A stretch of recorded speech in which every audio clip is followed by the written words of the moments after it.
ముందుగా కొన్ని దృశ్యాలు చూపిస్తాను జగన్ పర్యటనకు సంబంధించి.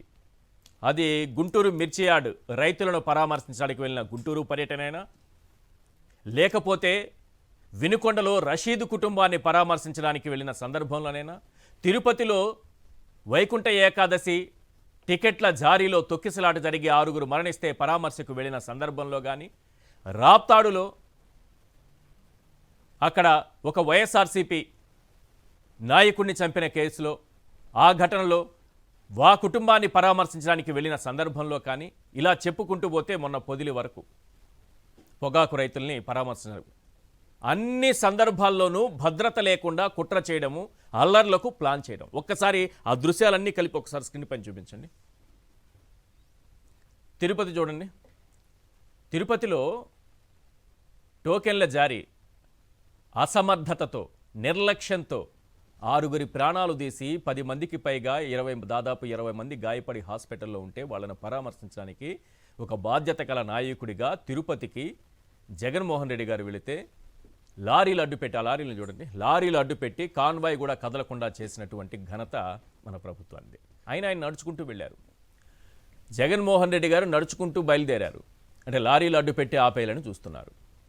గుంటూరులో ఇంత దారుణమైనది ఎప్పుడు జరగదు. ఎమ్మెల్సీ ఎన్నికల కోడ్ సాకుగా చూపించి భద్రత ఇవ్వలేమని చేతులెత్తేస్తే, ఒక రోప్ పార్టీ కూడా ఏర్పాటు చేయకపోతే, Z+ కేటగిరీ భద్రత ఉన్న నాయకుడి దగ్గరికి, అలాగే ప్రజాదరణ ఎక్కువగా ఉన్నటువంటి నాయకుడి దగ్గరికి ఏ రకంగా ప్రజలు జన సునామీ ఉంటుందో తెలిసి కూడా భద్రత లేకుండా చేస్తే, ఆఖరికి కార్యకర్తలే ఆయన కాపాడుకున్నటువంటి పరిస్థితులు. వాళ్లే ఒక రోప్ పార్టీగా ఏర్పడి జాగ్రత్తగా తీసుకెళ్లారు. నెక్స్ట్ రాప్తాడు చూడండి. 1100 మంది పోలీసులను పెట్టాము రక్షణ కోసం, జగన్ భద్రత కోసం అని చెబుతున్నటువంటి రాష్ట్ర ప్రభుత్వం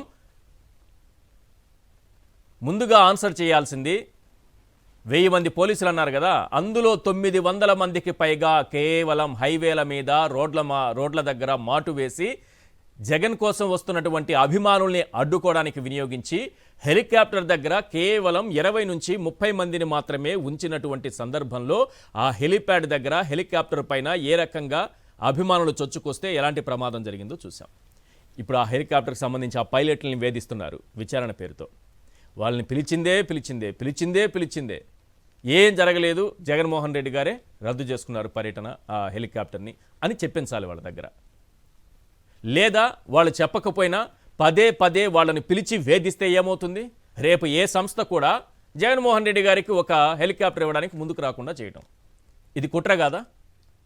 అంటే జగన్మోహన్ రెడ్డి గారికి హెలికాప్టర్ ఇస్తే రేపు మనం విచారణకు పోవాల్సి వస్తుంది.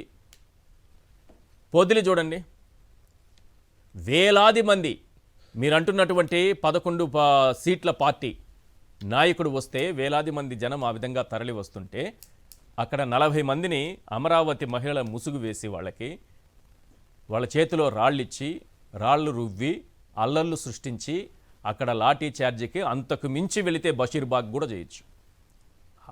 అయితే అక్కడే ఆగితే లాఠీ చార్జ్ దగ్గర అవుతుంది, అంతకు మించి వెళితే ఇంకో బషీర్బాగ్ అవుతుంది.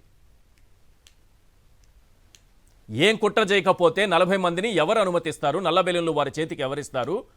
రాళ్ళు పట్టుకుని ఎలా అక్కడికి వస్తారు? అలాంటి వాళ్ళని ఇలాంటి పర్యటనలు అనుమతిస్తారా?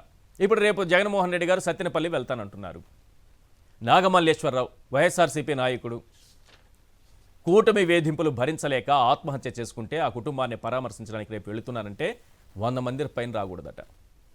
కాన్వాయ్ కాకుండా 3 వెహికల్స్ పైన రాకూడదట. మేము సెక్యూరిటీ ఇవ్వము. ఒకవేళ తప్పనిసరిగా జగన్మోహన్ రెడ్డి గారు అడుగు బయట పెడితే ఎటువంటి అల్లర్లు జరుగుతాయి, ఎటువంటి ఘర్షణలకు తావిస్తుంది, ఎటువంటి కుట్రలు చేస్తున్నారనే అనుమానాలు మొదలవుతున్నాయి. ఒక ప్రతిపక్ష నేత Z+ కేటగిరీ భద్రత ఉన్నటువంటి నాయకుడు బయటకు వచ్చినప్పుడు భద్రత కల్పించాల్సిన బాధ్యత పోలీసులది అవునా కాదా? మాకు సంబంధమే లేదు, మీరు వాలంటీర్లను ఏర్పాటు చేసుకోండి, అన్నీ మీరే చూసుకోండి, శాంతి భద్రతలకు విఘాతం తలెత్తకూడదు, 100 మంది పైన రాకూడదు, వెహికల్స్ 3 వెహికల్స్ పైన ఉండకూడదు. ఇవి నిబంధనలు. ఎట్లాంటి నిబంధనలు అంటే వింత విచిత్ర హాస్య అపహాస్య కఠిన షరతులు ఇవి. వింత విచిత్ర హాస్య అపహాస్య కఠిన షరతులు, నిబంధనలు దుర్మార్గంగా ఉన్నాయి.